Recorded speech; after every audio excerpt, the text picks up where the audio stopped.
आपण ज्या व्यक्तीला कॉल केला आहे ती आता दुसऱ्या कॉलवर व्यस्त आहे.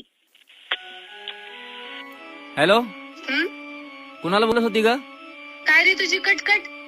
जेव्हा बघल तेव्हा नुसता संशयच घेत असतो माझ्यावर. विश्वास नसेल ना तर आजपासून मला फोन करायचा नाही. जा बाळा, तुला आजपासून माझा त्रास नाही होणार.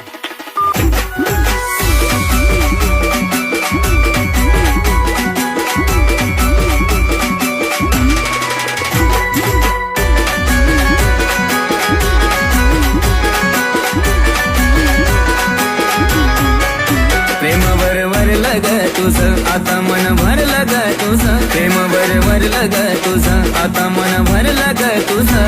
गद्दारी करून तूच म्हणती गद्दार मला, गद्दारी करून तू